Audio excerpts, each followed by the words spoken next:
विधानसभा के गठन में हम आगे की बात करें तो अध्यक्ष के कार्य इसका अगला बिंदु है। अध्यक्ष का पहला कार्य है विधानसभा की अध्यक्षता करना। संपूर्ण विधानसभा की अध्यक्षता करने का कार्य विधानसभा अध्यक्ष का होता है। इसमें क्या रूल रेगुलेशन है, क्या सिस्टम है, यानी कि वहाँ का सबसे बड़ा मॉनिटर, सबसे बड़ा अधिकारी विधानसभा अध्यक्ष ही होता है। उसके बाद सब मुख्यमंत्री वगैरह सब का जो क्रम है वो उसके बाद नीचे ही आता है। वैसे जो सदस्य होता है तो वो उसी का होता है, लेकिन जब वो सीट पे बैठ जाता है, विधानसभा अध्यक्ष के रूप में से चुन लिया जाता है, तो उसके अधिकार सबसे ज्यादा हो जाते हैं। पूरे विधानसभा का डिसिप्लिन उसी के अधीन होता है। जितने भी वहाँ सुरक्षा कर्मचारी होते हैं वो भी विधानसभा अध्यक्ष को रिप्रेजेंट कर रहे होते हैं। जितने भी सचिव हैं, जितना भी प्रशासन है विधानसभा का, वो उसी समय विधानसभा अध्यक्ष के अधीन ही हो जाता है। विधानसभा अध्यक्ष किसी को भी किसी भी वक्त कोई भी आदेश दे सकते हैं। सदन की कार्रवाई, हम जानते हैं सदन की कार्रवाई को संचालन करने का कार्य भी विधानसभा अध्यक्ष का ही होता है कि कितनी बजे सदन शुरू होगा, कौन कौन से मुद्दों पर होगा, कौन कौन से पूर्व निर्धारित प्रश्न हैं। इसमें प्रश्न भी बहुत सारे प्रकार के होते हैं, हम डिटेल से आगे की क्लासों में पढ़ेंगे। कुछ प्रश्न ऐसे होते हैं जिनके तत्काल जवाब दिए जाते हैं, कुछ प्रश्न ऐसे होते हैं जिनके 7 दिन बाद राइटिंग में जवाब दिए जाते हैं, और कुछ प्रश्न ऐसे हैं जिनके सवालों के आंसर देने की जरूरत ही नहीं होती है। जैसे हम बात करें तो भारत ने शून्य काल का जन्म किया। जैसे भारत में सदन की कार्रवाई शुरू होती 11 बजे प्रश्न काल से, और उसके बाद 12 बजे जो कुछ भी नहीं बनता उसमें 0 हावर्स हम कहते हैं, क्योंकि 12 से 1 बजे का समय है वो शून्य काल होता है। और उसी को हमने भारतीय लोकतंत्र की एक बड़ी गजब की खूबसूरती है, इसे शून्य काल का नाम दिया गया। और इसमें ऐसे प्रश्न पूछे जा सकते हैं जो दैनिक महत्व के हैं। बहुत सारे प्रश्न, जरूरी नहीं है कि आपने 7 दिन पहले कोई सवाल किया हो उसका जवाब आज इम्पोर्टेंट हो। आज के टाइम में अर्जेंट कोई सवाल हो सकता है, दिन प्रतिदिन की चर्या में कुछ कार्य हो सकते हैं, या कोई ऐसी घटना हो जिसका सवाल का जवाब मंत्री से आज ही अर्जेंटली चाहिए, तो इस शून्य काल में पूछा जा सकता है। लेकिन शून्य काल के जवाब देने के लिए मंत्री बाध्य नहीं होते हैं। मंत्री चाहे तो जवाब दे सकते हैं, मंत्री चाहे तो जवाब नहीं दे सकते। तो विधानसभा की अध्यक्षता कौन करता है? विधानसभा अध्यक्ष करता है। सदन की कार्रवाई का संचालन कौन करता है? अध्यक्ष करता है। सदन में शांति व्यवस्था बनाए रखना, अभी आपने देखा होगा कि विश्वास प्रस्ताव गहलोत साहब की सरकार राजस्थान में लेकर आई, और उस विश्वास प्रस्ताव पर बोलते हुए बहुत बार ऐसी व्यवस्थाएं हुई। सदन इस प्रकार से होगा, जैसे ये राजस्थान की विधानसभा है, तो यहाँ पर बैठने वाले सदस्यों की लॉबी होगी यहाँ से यहाँ तक। तो इसमें यहाँ पर अध्यक्ष महोदय होंगे, यहाँ तक पक्ष होगा इस साइड, और इस साइड हमेशा विपक्ष होगा। यहाँ विपक्ष का मुखिया होगा, यहाँ पक्ष का मुखिया होगा, और यहाँ जो बीच में टेबल पे बैठे होंगे वो सहयोगी होंगे, वो सचिव होंगे, वो जो हेल्पर्स होंगे, वो सब कार्य करते हैं। कुछ जगह ऐसे जगह सिक्योरिटी गार्ड्स भी हो सकते हैं। ये सारी व्यवस्था होती है। पक्ष जितना ज्यादा बड़ा होगा इधर आता जाएगा, विपक्ष जितना छोटा होगा इतना इधर होता चला जाएगा, क्योंकि विपक्ष तो कभी बड़ा हो ही नहीं सकता, क्योंकि विपक्ष यदि बड़ा हो गया तो फिर वो सरकार ही बना लेगा। तो विपक्ष हमेशा आधे से कम होगा, हमेशा आधे से कम होगा, और पक्ष हमेशा आधे से क्या होगा, चाहे एक भी ज्यादा क्यों ना हो, ज्यादा ही होगा, तभी वह सरकार में आएगा। तो इस प्रकार की संरचना यहाँ पर होती है। कई बार ऐसी तीखी बहस देखने को मिलती है जिसमें अशांति का माहौल हो जाता है। ऐसे में विधानसभा अध्यक्ष को इंटरफेयर करना होता है, और बहुत ही बारीकी से सदन की कार्रवाई को चलाने का निर्णय उन्हें लेना होता है। कई बार सदन बीच में भी स्थगित करना होता है। इसका प्रमुख कारण क्या है कि बहुत सारे जो नेता हैं वो अपने विचार तो रखते ही हैं, प्लस वो आक्रामक दृष्टिकोण भी अपना लेते हैं। जैसे अभी बोलते हुए राजेंद्र सिंह जी हैं अपने राठौड़ साहब, इन्होंने भी बहुत आक्रामक बात कही। उन्होंने आक्रामक स्वरूप से कहा, सदन का माहौल गर्म हो गया। ऐसे में सदन में शांति बनाए रखने की जिम्मेवारी किसकी होती है? विधानसभा अध्यक्ष की होती है, कि प्रत्येक नागरिक अपनी बात कहे, वो शांतिपूर्ण कहे।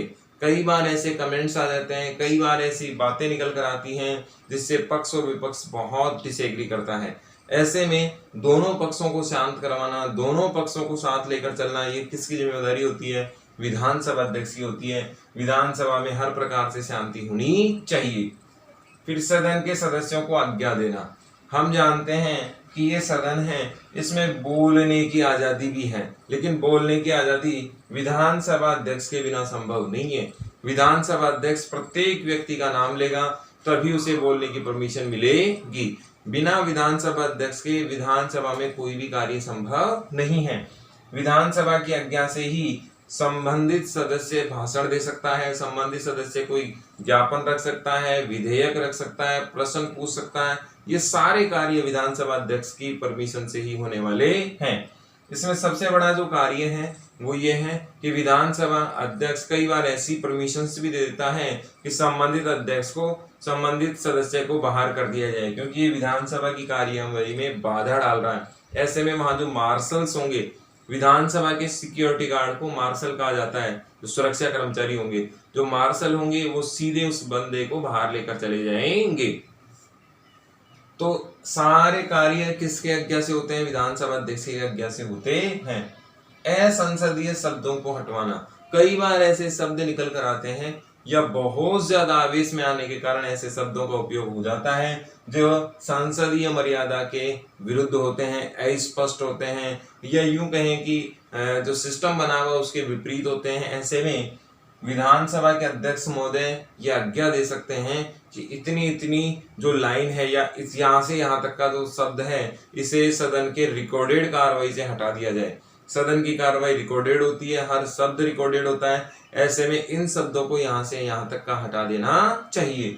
यह आज्ञा कौन देगा? विधानसभा के अध्यक्ष देंगे, ताकि जो आने वाला भविष्य में कोई देखे उसे, तो उसे वो अमर्यादित शब्द ना सुने या ये मार्केट में ना जाए। नेता प्रतिपक्ष से वह सदन की कार्रवाई का क्रम निर्धारित कर सकता है। सदन की कार्रवाई के 3 मेन रोल होते हैं। पहला है विधानसभा अध्यक्ष, दूसरा है नेता प्रतिपक्ष, दूसरा है नेता पक्ष और दूसरा प्रतिपक्ष। यानी कि विधानसभा के अध्यक्ष हो गए, मुखिया हो गया सरकार के, जो विधानसभा के नेता हैं मुख्यमंत्री जी, और विपक्ष के नेता जो विपक्षी दल के प्रतिनिधित्व कर रहे हैं। 3 लोगों के बीच में ही विधानसभा केंद्रित होती है। तो नेता प्रतिपक्ष से पूछकर और सरकार से पूछकर बीच का सा एक रोल अदा करते हैं, और फिर कैसे कार्रवाई हो सदन की, इसका क्रम तय किया जाता है। सरकार तो पहले से निर्धारित करके विधानसभा अध्यक्ष को बता देती है कि हम ऐसा ऐसा करना चाहते हैं। इस क्रम में विपक्ष के जो नेता होते हैं उनसे भी राय ली जाती है और दोनों के बीच का रास्ता निकाल लिया जाता है। प्रश्नों को स्वीकार और अस्वीकार करना। विधानसभा में प्रत्येक विधायक का ये कार्य है। विधानसभा में प्रत्येक एमएलए सवाल करता है, अपने क्षेत्र से संबंधित समस्याओं को सुनता है, पूछता है और वह सदन में रखता है। यदि विधानसभा अध्यक्ष को लगे कि संबंधित प्रश्न सही नहीं है, भाषा शैली ठीक नहीं है या प्रासंगिक नहीं है, इस प्रश्न की अभी कोई आवश्यकता नहीं है, ऐसे प्रश्नों को वह अस्वीकार कर सकता है। ऐसे प्रश्न जो अमर्यादित हैं, ऐसे प्रश्न जो सब्जेक्ट को पूरी तरीके से नहीं रख पा रहे हैं, ऐसे प्रश्न जिनका कोई मतलब नहीं है, टाइम वेस्ट है, तो ऐसे प्रश्नों को वो हटा सकता है। तो यहाँ पर अध्यक्ष के कार्यों की हम बात करें तो विधानसभा का अध्यक्ष सदन की कार्रवाई करता है और अध्यक्षता भी करता है। सदन में शांति बनाने का काम भी किसका है? विधानसभा अध्यक्ष का है। सदन के सदस्यों को आज्ञा देने का कार्य भी कौन करता है? विधानसभा अध्यक्ष है, और ये कंपलसरी होता है, मानना ही पड़ेगा। असंसदीय शब्द को वो कार्रवाई से हटा सकता है। नेता प्रतिपक्ष पक्ष दोनों से मिलकर क्या करता है? राय करता है कैसे सदन को चलाना है।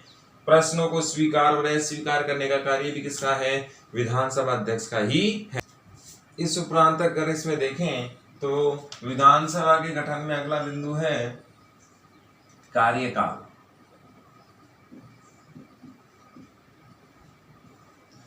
वैसे तो इसका कार्यकाल 5 वर्ष का होता है, लेकिन ये कार्यकाल राज्यपाल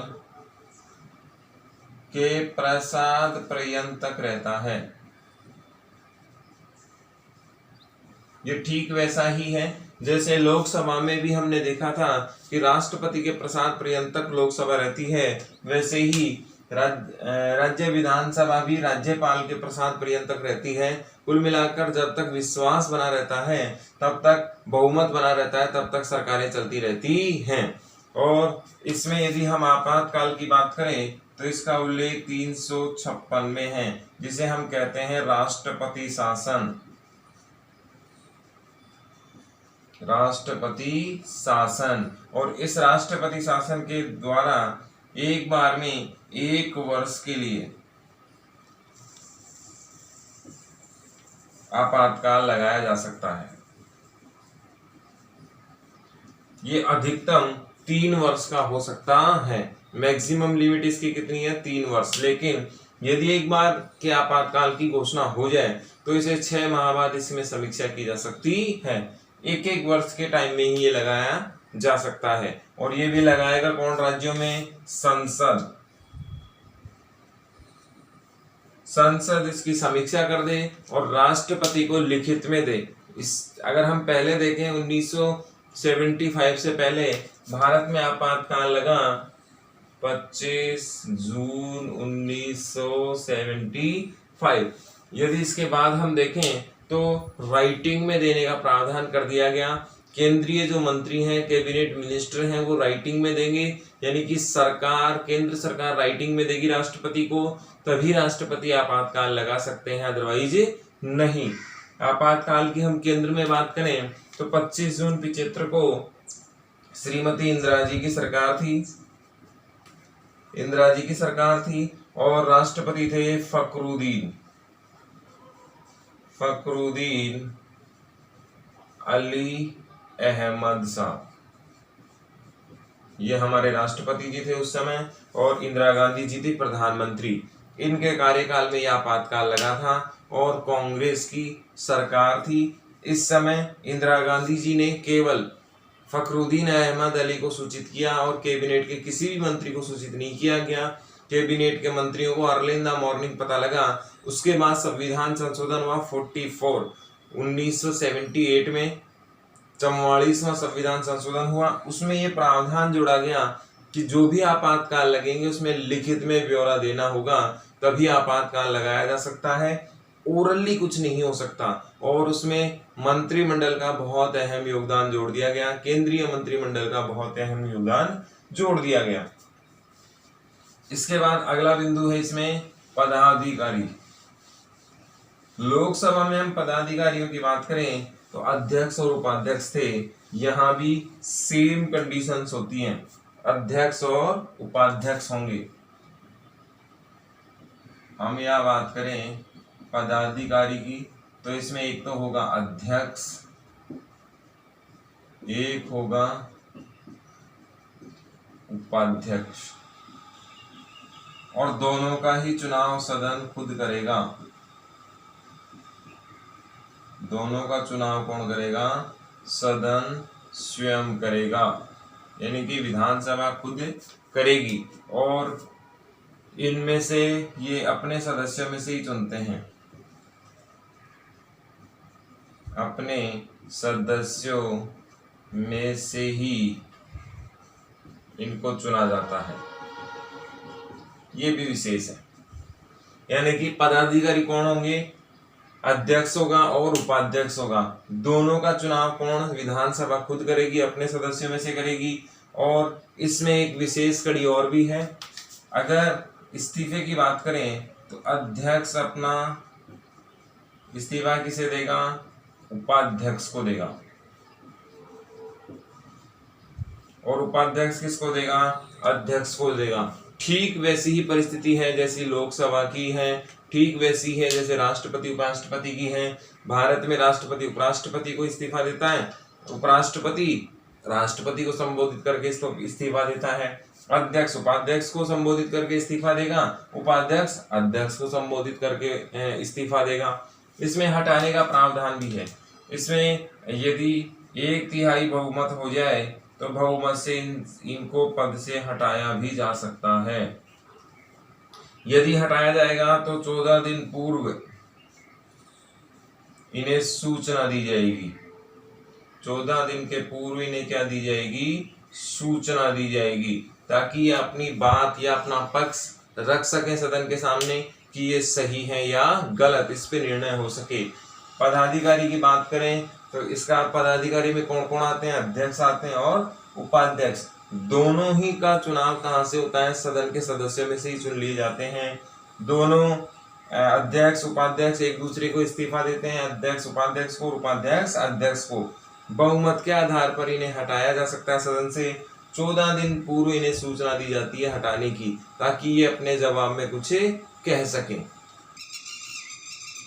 इस उपरांत हम अध्यक्ष के अधिकार व कार्य की बात करें तो मतदान के पश्चात परिणाम घोषणा करने का काम किसका है, अध्यक्ष का ही है। निर्णायक मत का प्रयोग, सामान्यतः विधानसभा अध्यक्ष मतदान करता ही नहीं है, ये बात याद रखनी है कि मतदान नहीं करता है। कौन सी परिस्थितियों में, सामान्य परिस्थितियों में विधानसभा का जो अध्यक्ष है वो कभी भी निर्णय मतदान का प्रयोग नहीं करता। मतदान का प्रयोग वह कब करेगा, जब पक्ष और विपक्ष क्या हो जाएं, दोनों बराबर हो जाएं। पक्ष और विपक्ष दोनों समान होने पर वह निर्णायक मत का क्या करता है, प्रयोग करता है। बहुत बार ऐसा देखा गया है कि पक्ष और विपक्ष क्या हो जाता है, बराबर हो जाता है, एक आधार पर स्थिर हो जाता है। जब ऐसे में निर्णायक मत का प्रयोग का अधिकार किसके पास चला जाता है, विधानसभा अध्यक्ष के पास चला जाता है। विधानसभा अध्यक्ष भी विधानसभा का सदस्य ही होता है, इसीलिए इसे ये मतदान का अधिकार दिया गया है। धन विधेयक पर निर्णय, धन विधेयक से संबंधित हमारे संविधान में आर्टिकल हैं 109 और 110। कोई भी विधेयक धन विधेयक है या नहीं, इस पर अंतिम निर्णय कौन करेगा, विधानसभा का अध्यक्ष ही करता है। और दल बदल भारत के संविधान की 10वीं अनुसूची जो 1985 में आई थी, इससे संबंधित है कि कोई भी सदस्य अपने दल को छोड़कर दूसरे दल में जा रहे हैं तो वो दल बदल कहलाएगा या नहीं, दल बदल की परिभाषा में है या नहीं, या उसके विपरीत जा रहा है या नहीं, इसका निर्णय भी कौन करेगा, विधानसभा का अध्यक्ष ही करता है। यहाँ पर 2-3 बातें याद रखनी है। निर्णायक मत, ये इंपॉर्टेंट है। पक्ष और विपक्ष दोनों बराबर होने पर अंतिम निर्णय या अंतिम मतदान करने का अधिकार किसका होता है, विधानसभा अध्यक्ष का होता है। कोई भी विधेयक धन विधेयक है या नहीं, इस पर फाइनल रिजल्ट्स कौन देगा, लोकसभा में लोकसभा का अध्यक्ष, विधानसभा में विधानसभा का अध्यक्ष। दल बदल की परिभाषा को खंडित किया है या नहीं, या दल बदल सही है या नहीं, इसके अंतिम निर्णय भी कौन करेगा, 10वीं अनुसूची 1985 के तहत अध्यक्ष ही करता है। यहाँ हमारे विधानसभा के अध्यक्ष और अध्यक्ष के कार्य होते हैं कंप्लीट।